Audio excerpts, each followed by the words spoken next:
High Scrollers is produced on Gadigal land. We pay our respects to the traditional custodians of this country and elders past and present. Always was, always will be Aboriginal land. Tell you what I'm absolutely sick of. This might be a close friends Matt's Rant of the Week. Play the track, Hannah. Matt's Rant of the Week.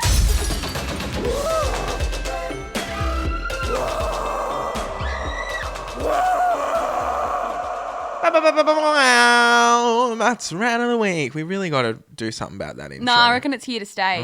No one's given me any feedback on it. Really? Yeah. I get quite a few comments that it's so, and on Spotify as well. Sometimes I check the comments on our episodes and people go, fuck that off. Yeah. Anyway, I've got a bit of a rant, right? So you know Circle's hair. Circle's hair what's her on name? TikTok. She follows me back. Oh, I don't know. What is her name? Let me look it up. Circle's hair. We've all seen the lady. Is it Charlene? Maybe. Why don't you play one of the videos for everybody so they can have a listen to what she sounds like? Circles of hair, which is funny because I thought it was just circles hair. Same. What does circles of hair mean? I don't know. Like curls? Or maybe. Anyway, let's play one of her videos. So we're going to do some hair extensions today. Yep. Do you want to go really quite long? I kind of like to come up to about here normally, I reckon. Oh, okay. What's the one with the perm lady? Where's the perm one? Charlene Lee. Oh, Charlene Lee. Let me go to her account because I was on the Circles account. I didn't realise she had her own account. I always thought I was just watching the Circles. Yeah. Charlene Lee. Charlene Raylene. Kathleen, Darlene, Tessa Ray, Nee Craig. Oh, Okay, now, what video do you want me to play? is the perm one pinned? Poodle perm? Yeah. Your budget was about $1,500. Yep. So you're probably looking at about $1,500. Yep. She wanted to... So, that video went gangbusters. If you didn't see it. 730,000 likes. Which is crazy because people hate the video. So for it to get that many likes, how many views does it have? Go back on the... 13.1 million. Okay. So basically, they're known for their really high prices. That lady was getting a perm $1,500. I've seen her say, I think $2,500 is probably the most I've seen for like extensions and colour and all the rest of it. $2,500. I think I saw like a man get a haircut and a dye and it was like $600. So the internet like has gone... It rips into her so often. And about I think that. like she's very honest with like all of that stuff. Like all of her content is her just saying her clients' prices and she says it with confidence. And I think she knows what she's doing. Like she knows that when she shares this stuff, people are going to leave all the comments. She knows it's going to get engagement. The same way that she talks about her Amex bills and how much they are and how much she's spent on them every month. Yeah. But like... I see it from all different angles, from obviously the consumer's perspective, but also like I see it from a business owner's perspective and I say like good on her. Yeah. Why? What do you think? So I also wanted to touch on the fact that just recently, another example, I've been wanting to talk about this for a while, but I keep forgetting. But another example was, remember that girl who started her business and she launched her bikinis and the bikinis were like $200 and everyone was like cancelling her for it. I thought people went just more way recently, too hard. that one. Yeah. People went way too hard on this poor girl who had just like starting a business and was charging $200 for, I think it was $200 for the whole bikini. Yeah, or like $100 and something for the top. Yeah. So the point I wanted to make and the question I wanted to pose to you and the conversation I wanted to have with you as a business owner is that I am so fully under the impression that businesses can charge whatever the fuck they want. And why is that anyone else's problem or business? If you can't afford it, because that's realistically at the end of the day the problem, it's not that they're too expensive, it's that you can't afford it. Why would you go? Why are you upset that you can't go? Yeah, it's an interesting one, isn't it? Because I always see it as a business owner myself. I see it from both standpoints. I see things being like priced really highly and I understand the frustration of people not being able to afford it, but I am with you in a sense where the people then get enraged in the comments like, this is too expensive. They never would have went there anyway. Like they probably don't even live in Perth, which is where that hair salon is. Yeah. But like, I don't know, I just think it's like an internet TikTok mentality to go and like shit on a business owner when they probably never would have went to that business anyway. But I would never express my distaste for the price of a service. Like, that's just not something that, it baffles me that people do that. If you are charging too much for a service, I'm not going to complain about it. I'll just go somewhere else. I'm the same. And you got to think of it. And again, I think it just comes down to like the TikTok comments and how we're just all so quick to jump to the TikTok comments, because it's the same way where I think Bentleys are very expensive, but I would never go to the owner of Bentley and find their social media and give them a piece of my mind that Bentleys are too expensive. How dare you? Yeah. You know, but I think it's when, you know, business owners put it out into the world, especially on TikTok, that people feel like they need to give their 2 cents and comment on the prices that these businesses are charging. But also this begs the question, if these women were men, would the conversation be different? No, you make a very valid point. Because there. if it was a guy, maybe. Like, I still think if it was a guy that owned a hair salon, and again, maybe it would come down to, is he straight or is he not?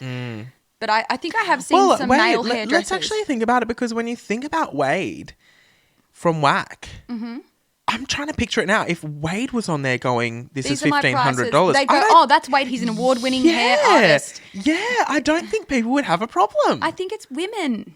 Wow. That's This is what we were talking about like a few weeks back on another episode about like women in business, women in leadership not being taken seriously. Instead of people being like, good on you, Charlene. She's got so many salons in Perth. They're clearly successful because she's got multiple salons that are always busy, filled with clients. And they make millions of fucking dollars. She's open about her money. She talks about her sales. She talks about how much all of her stock costs. She's transparent. She's a woman being transparent about money. And the thing that most people do is they go and shit on that. Yeah. And like, it's just the same. Like, man makes $5 million in his first year of business. Round of applause. Woman makes $5 million and is proud of it in her first year of business. Oh, what an attention seeker. Don't talk about money. Yeah. Whoa! Blows my mind, actually. Yeah. Even as like a female founder myself, why is it that I can say about Fate, our revenue every year is 8 figures, but I feel uncomfortable. I still feel uncomfortable saying that. Yeah. Or like I try to dull it down. Yeah. But a man, I own 8-figure company, and that he'd be the man. Yeah. It's like that Taylor Swift song. Yeah. Yeah. God, blowing my mind over here. Yeah, this is why, like, in the episode however long ago it was, I was talking to you about this stuff because it's actually mind-blowing the more you look into it. And, like, Charlene gets absolutely shitted on. And, like, I understand it. Like, $1,500 on your hair is very expensive, and not everyone can afford that. But I also see that getting your hair done is an absolute luxury. It's not like a necessity that we need to have done. And people are so quick to jump on absolutely hating her when she's just like a proud businesswoman who's being transparent about her business journey and the success of her businesses. She shares all of her lessons. You know, she shows people a side of business that no one else shows, and people are just so quick to shit on her. I just don't understand where the anger comes from. Like, I don't know. That's the only thing. That's the biggest thing. Yeah. It's like people are angry at her for charging so much money, but it's like, one, why do you care? Because if it's expensive, don't go there. If it's out of your price range, don't go there. But they probably wouldn't have even went there anyway because they're probably not from Perth. Well, that's right. But then my thing is, why are you so upset about someone else's life and the way that they spend their money? Like the person who is getting the perm for $1,500, they're going, oh, she's stupid. It's like when people are really concerned about, it's on the same wavelength for me as like people who are concerned about fat people. Like, why are you concerned? Why does me being fat affect your life whatsoever? Like, why does me spending money affect your life? If I want to spend $1,500 on a perm, why is that any of your fucking business? Why is that concerning of you at all? That's just the world that we live in, where everyone, God, like if you really want to go there, like everyone cares so much about what everyone else is doing. But then you got people saying, no one actually cares what you do. Like, just do it because no one cares. I've always been like, everyone fucking cares. Everyone fucking has an opinion. Everyone cares about everything. Everyone actually is judging 24/7. Judge Judy, bang, bang, bitch. Like, everyone is judging. Everyone actually cares. that whole sentiment that like no one cares and like dance like no one is watching because no one actually cares. They do. And especially on TikTok. Hello? What reality are you living in where no one cares? Like, I feel like no one can breathe without someone being like, you're actually not breathing correctly. I think April experienced this on the book tour that we did a while ago, because we were together for the whole week, and then she was obviously at every event that we did, like all 6, and especially in our 5 Fate stores. She was picking up on how much people remember of what I say on my story. So like on just one little clip of mine one night, we were laying in the hotel room, or me, AJ and April were all sitting in her room, and we were eating from this box of chocolates that we'd been given as a gift. And April goes to me, just like, she didn't realise she said it, but she goes, "Britt, you've barely been eating anything on this holiday." And then we all had a crack up moment because she referred to it as a holiday when we were on a work trip. Right, yeah. So then I got on my story, as I do at night, and I posted a couple little stories laying in bed, like another night, blah, blah, blah. April just said the funniest thing to me. She's like, "You have barely eaten anything on this holiday." And then I just laughed about it. It was one little clip. Then so many people brought that up to April at the events. And she's like, "Oh my God." Like saying things like, "Are you enjoying your holiday, April?" Yeah, they were saying things like that. Or how's your holiday going? April heard you're loving your holiday. And she goes, "Oh my God, like people remember every little thing." Someone messaged me not long ago and goes, "Do you remember when you came to Perth in 2017 and you stayed at and then said the hotel that I stayed at," which I can't even remember right now. And I'm like, how do you remember fucking that? remember that? And people I do don't. care. But this is the thing. I had a conversation with one of my friends about this, who was talking to a guy who had also come up to me at the same night that they met and said hello, and I think maybe listens to this podcast and is like a big follower of mine, has followed for many years and replies to everything of mine, and like is big fan, let's say. Big fan, big scroller, whatever. And started talking to one of my good friends, and I was like, I just made like a joke, like being like, "Oh, haha, like big fan of me, like probably only talking to you to get to me," like as a joke. But then my friend got kind of upset about that and was like, why do you think that he only is talking to me because he knows who you are? Like, why wouldn't he just think I'm attractive and I was like, okay, first of all, it was a joke, but second of all, there would be people who would do that, especially gays. Like, gays are fucking annoying like that, you know what I mean? But like, there are people who remember things about my life that I don't even remember from 10 plus years ago, and they will bring up, like, I had a girl message me not long ago saying this, that about a video, a quote that I said in a video that she quotes daily, she reckons, and I, on my life, cannot remember ever saying those words, but once she said them, I went, "Oh yeah, I feel like I did say that at some point." And it's like ingrained in her life and blah blah.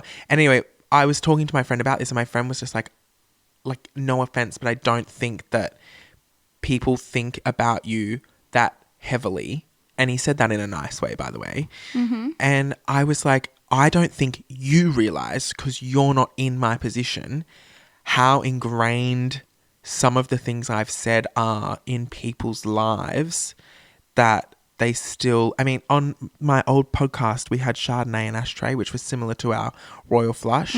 And still to this day, people, every time they get with their friends, do a Chardonnay and Ashtray of their week. If they go on a holiday, they do a Chardonnay and Ashtray of their holiday. Chardonnay and Ashtray to start a whip meeting at work. Like, all of these things that for the last however many years have become ingrained in people's lives. And I think not only do people not realise that, but we don't realise that. I don't realise that until people bring those sorts of things up when I see them at my shows and things like that. I'm with you. I think, like, on the topic of saying, like, people don't care, just do anything, like dance like no one's watching. I think that is wrong if you look at it literally. People do obviously care. People do obviously judge people. People watch people's every move, where people are praying for people's downfall, I feel. But I think it's like, we have to reframe the way that we see that phrase. So, like, I always say, like, who cares? Like, I think it's more like got to come from us. That's why I always have just always done whatever I wanted and not cared what anyone else thinks, because I'm just doing it for me and I don't care. So I'm dancing like no one's watching because I don't care. So I think that's the way that I like to kind of see that saying. And on the flip side, you know, you always see news articles and things about influencers, and then there's always comments being like, who even cares Who's about that? influencers? Well, check the downloads on our podcast, Joel. People clearly care. Check the sold out shows around the country. Yeah, the people book always tour, comment that, like, the no book idea sales. who this is. It's like everyone does. You You're just know, not in the demographic. People reckon influencers are a dying art. Nah. I'm thinking, Joel, they're not going anywhere anytime soon because people are still, for lack of a better term, obsessed. And still think of things that we said 10 years ago or 1 week ago.